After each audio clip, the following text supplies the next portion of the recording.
नमस्कार व्यूअर्स, आपका स्वागत है हमारे कार्यक्रम हार्ट टू हार्ट। ये एक सीरीज है जो हम आर्टेमिस हॉस्पिटल गुरुग्राम के साथ कर रहे हैं और इसका मकसद है आप लोगों को दिल के लिए अवेयर करना, उसकी बीमारियों के लिए उसको किस तरह से आप ध्यान रख सकते हैं। इसी सीरीज में आज मेरे साथ डॉक्टर कर्नल मनजिंदर संधू हैं। डॉक्टर संधू डायरेक्टर हैं cardiology and Artemis cardiac care के। डॉक्टर साहब, आपका बहुत बहुत स्वागत है रेडियो द्वारका में। Thank you ji. सर, हम दिल में कई बार ऐसा होता है जब अपने आप से ही बोलते हैं कि हम दिल की बात सुन रहे हैं। सब लोग शायद करते हैं, बट क्या लोग अपने दिल का उतना ख्याल भी रखते हैं? क्योंकि आप लोग day in day out patients को देखते हैं, तो आपका क्या एक्सपीरियंस है?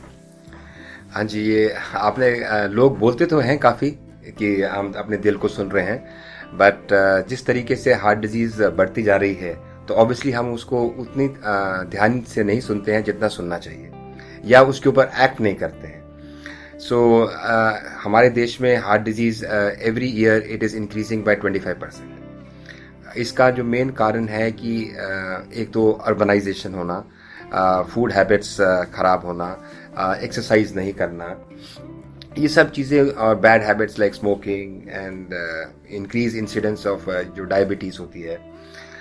तो इसके चलते हुए हमारे हार्ट डिजीज़ बहुत बढ़ गई है and people are not looking after their own heart as much as they should B.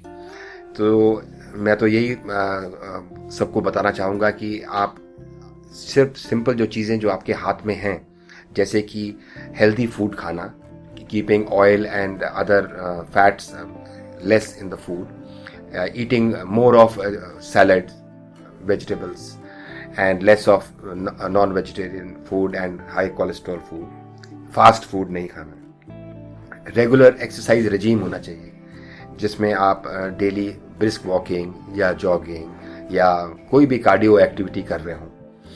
And उसके साथ साथ अगर आप स्मोकिंग कर रहे हैं तो यू शुड लीव स्मोकिंग। उसके लिए बहुत सारी चीज़ें हैं, हमारे पास दवाइयाँ हैं, निकोटीन पैचेस हैं, निकोटीन च्युइंगम है।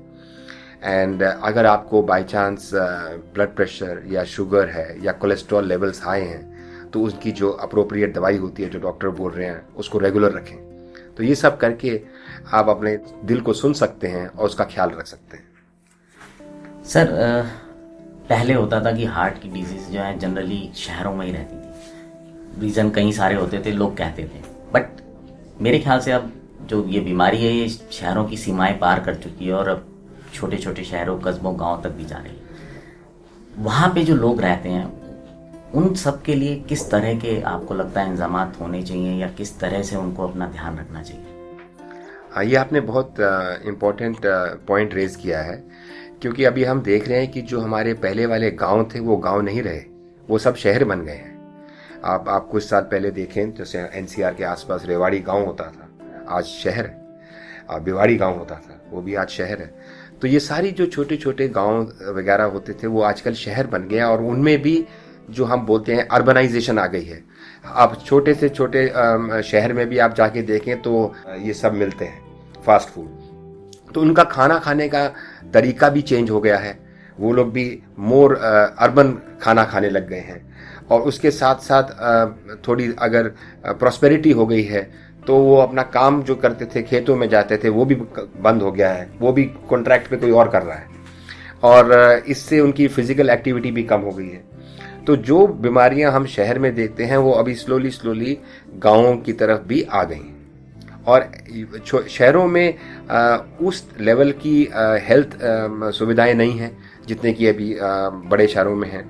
तो ये बड़ा एक प्रॉब्लम हो जाता है कि जब वहाँ पे हार्ट की तकलीफ होती है तो आदमी कहाँ जाएगा। इसी को मद्देनजर रखते हुए हमने एक Artemis cardiac care venture start किया है। ये फिलिप्स के साथ एक जॉइंट वेंचर है, और आर्टेमिस कार्डियक केयर का मकसद है कि हम जिन शहरों में क्वालिटी कार्डियक केयर नहीं है वहाँ पे हम कैथ लैब्स और सारा सेटअप एक अच्छे हॉस्पिटल में, जो कि वहाँ पे सबसे अच्छा हॉस्पिटल हो, वहाँ पे हम सेटअप करें ताकि उस एरिया के लोगों को अच्छी हेल्थ की फैसिलिटीज़ उपलब्ध हो। तो ये हमारा प्रयास है कि हम ये सब कम से कम अगले 2 साल में 30 शहरों में ऐसे सेंटर्स खोल सकें। अभी ऑलरेडी हमने 5 जगह पे खोल के रखा हुए हैं। सो ये हमारा कार्डियक केयर अफोर्डेबिलिटी और पेनिट्रेशन टू स्मॉलर सिटीज़ के लिए ये हमारा प्रयास है कि हम ये कर पाएँ। सर, एक आजकल एक बहुत बहस का विषय बना हुआ है। सौरव गांगुली को हार्ट अटैक आया और वो बहुत अच्छा खाना भी खाते थे, अपनी फिटनेस का भी बहुत ध्यान रखते थे, एंड आई एम श्योर बहुत अच्छी डाइट लेते थे। क्या ये काफ़ी रहा या कुछ और भी वजह हो सकती हैं इस सब चीज़ों की? क्या ध्यान रखना चाहिए? ये आपने बहुत अच्छा इंपॉर्टेंट पॉइंट रेज किया। जैसे मैंने आपके पहले सवाल के अंदर जवाब दिया था कि आप अपने आप को डाइट, एक्सरसाइज, वेट, मोटापा, आपके अपने blood pressure, sugar, cholesterol level, smoking के बारे में आप अपना कंट्रोल रखें, तो वो सब मॉडिफाइबल रिस्क फैक्टर्स होते हैं। ये मतलब कि जिनको हम मॉडिफाई कर सकते हैं, और बहुत सारे नॉन मॉडिफाइबल रिस्क फैक्टर्स होते हैं जिनको हम मॉडिफाई नहीं कर सकते।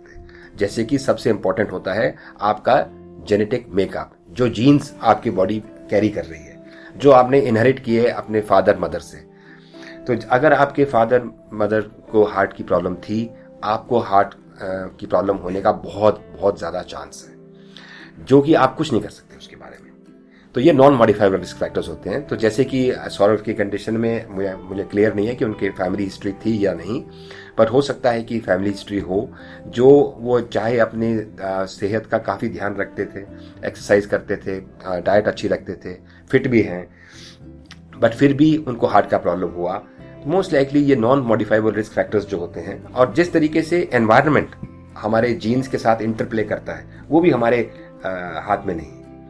सो इसका मतलब है कि जो हमारे हाथ में है वो और भी ज़्यादा इंपॉर्टेंट हो जाता है कि हम उसको जिसको मॉडिफाई कर सकते हैं, कम से कम उसको तो करके रखें जो हमारे हाथ में। मैं चाहूँगा आप अगर कुछ हमारे सुनने वालों को कुछ मैसेज देना चाहें। मैं सुनने वालों को सिर्फ यही बोलता रहूँगा कि जो कुछ आपके हाथ में है वो कम से कम पूरी तरीके से इन्फ्लुएंस करें, ताकि आप हेल्दी रहें। अगर आप हेल्दी रहेंगे तो आप जिनको प्यार करते हैं, जो आपके क्लोज हैं, आप उनकी हेल्थ का भी ध्यान रख सकते हैं। Thank you.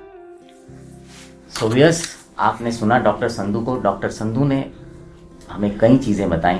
सबसे इम्पॉर्टेंट जो चीज़ है, उन्होंने बोला कि एम्फेसाइज किया उस बात पे कि आप जो कर सकते हैं आप वो करें जो आपके हाथ में है। तो अब इसी उम्मीद से कि ये जानकारी आप लोगों के लिए काफ़ी फ़ायदेमंद रहेगी। आप अपने दिल की बात सिर्फ सुनेंगे ही नहीं, अपने दिल का ख्याल भी रखेंगे। अब आपसे विदा लेता हूँ। सुनते रहें रेडियो द्वारका।